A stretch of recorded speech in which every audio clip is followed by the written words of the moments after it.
Welcome back to the Ace Your Retirement Show. I'm Alex Callett. And I'm Austin Powell. And we're thrilled to be with you today.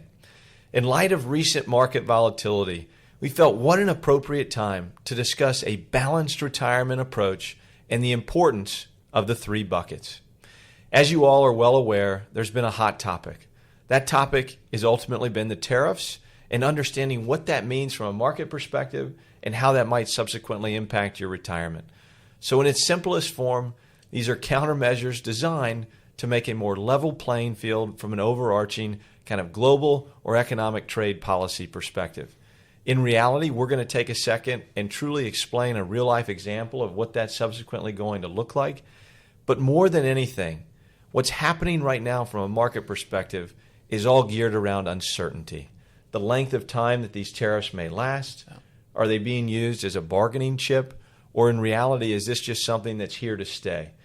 Markets love certainties. And right now, it's the uncertainty surrounding these tariffs that's subsequently driving, I think, most of the volatility that we've experienced to this point.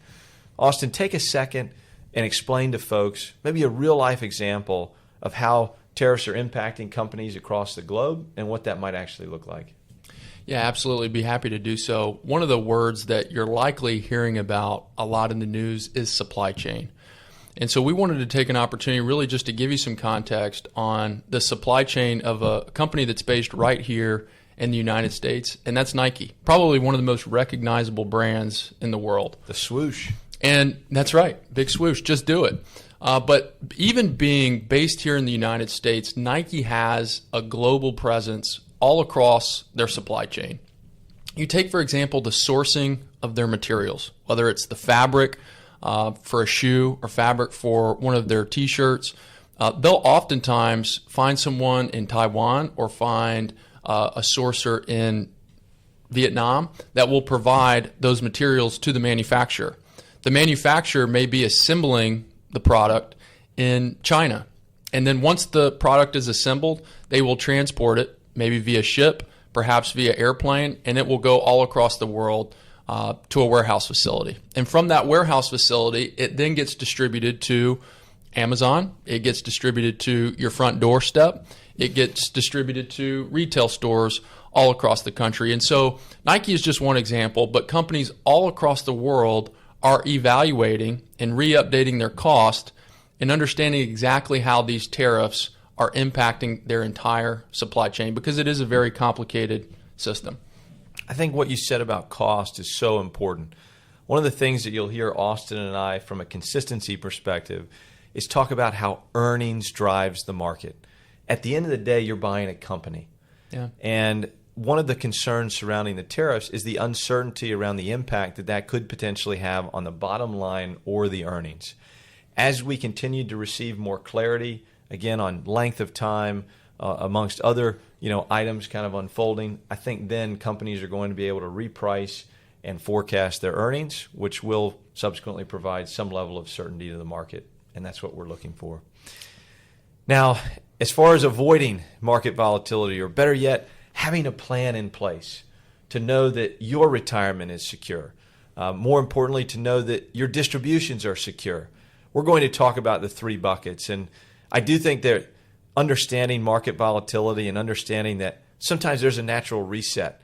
In fact, on average, we're talking about a 14 to 15% decline at least once a year from a market perspective.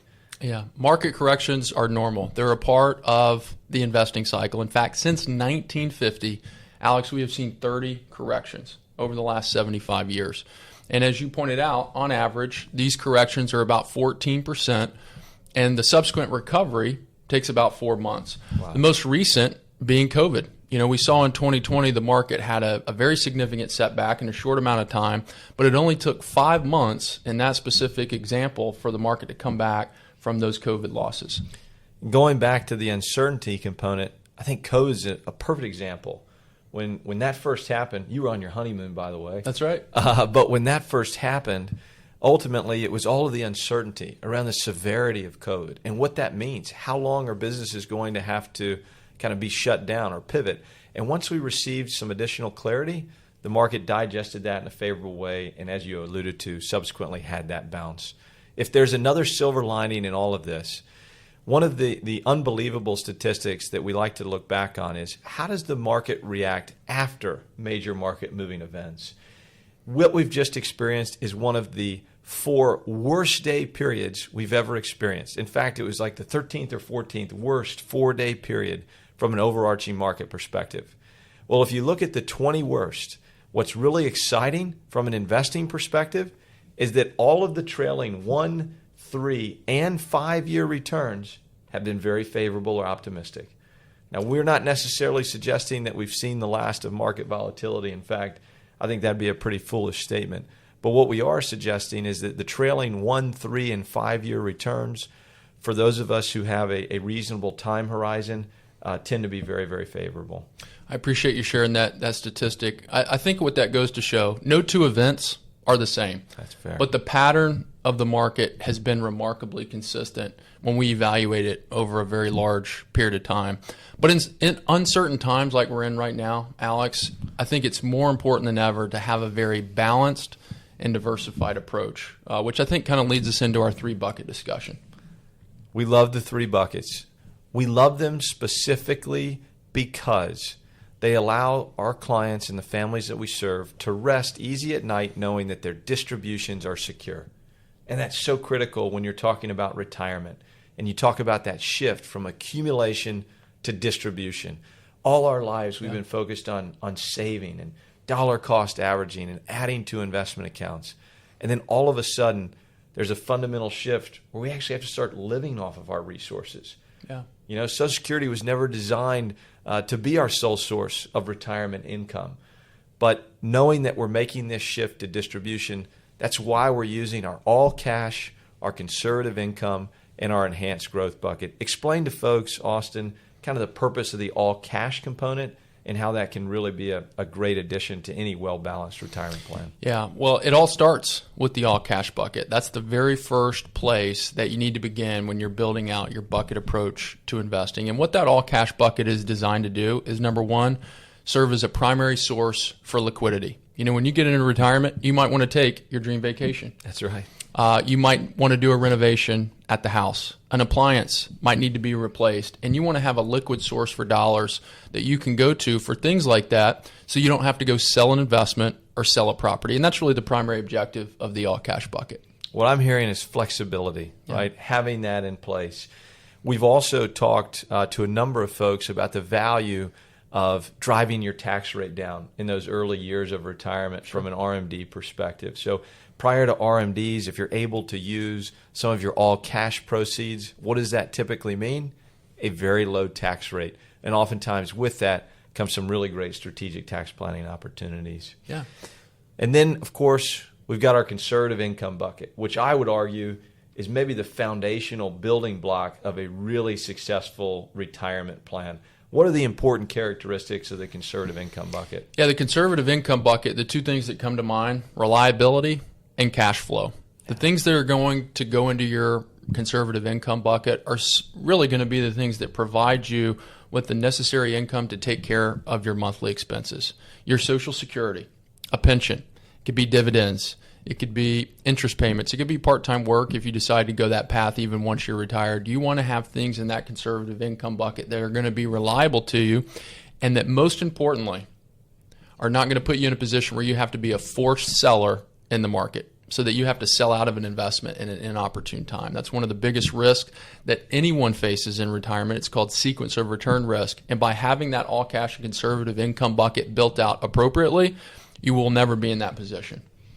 That's so critical, is knowing that even when there is market volatility, you have conservative, stable, steady asset classes that you can rely on for that monthly cash flow that essentially, as you alluded to, makes you never be a forced seller.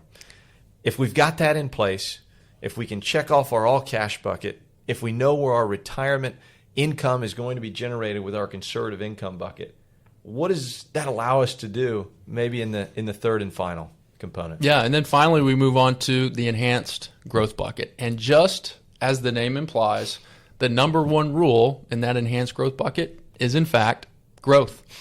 But Alex, if growth is our primary objective, what do we know the trade-off is? Risk. With growth comes risk. So risk is the trade-off, but we're okay accepting that risk in this specific bucket because rule number 2, anything that goes there is for the long term. This is not the bucket where you're taking distributions from on a monthly basis. Why? Because you wouldn't want to subject yourself to that sequence of return risk, being a forced seller in the market. So it's going to be growth oriented. It's going to come with risk, but we know we're not touching those dollars in the short term. And part of the reason we have this bucket is a real concern of ours is medical inflation. And a lot of times there's no real rhyme or reason for the cost of a procedure, medications, or whatever it may be. And long-term care is another example. But we want all of the families we serve to be in a position that they do have assets that, number one, are outpacing inflation and are in a position to be there when they need them most in the future. I think a key critical component is understanding that as we get closer to retirement, there's one commodity that we find ourselves maybe short of, and that's time. Sure. So by segmenting assets across all cash, conservative income, and the enhanced growth bucket, that's what we're doing. We're buying time for those enhanced growth dollars to do exactly what they're designed to do, which is subsequently grow over any number of years. And I think the key characteristic is knowing that you're really never going to look to those dollars for at least the first 15 plus years of retirement. And that buys you the time that you subsequently need. Bottom line, the market is going to have its ups. It's certainly going to have its downs. But the importance of having a process, a specific plan of action like the 3 buckets will allow you to stay invested and remain confident in your overarching plan. That's so powerful, Austin. The value of the process. Can't emphasize that enough. We understand during periods of uncertainty, questions arise, right? Folks are looking for answers. That's what we're here for. Not to say that we have all of the answers, but what we absolutely can ensure is that you have the right process. So please feel free to reach out at any and all times with any questions, thoughts. That's what we're here for, and our team very much welcomes that. Thank you again for joining the Ace Your Retirement Show, and we look forward to seeing you again next time.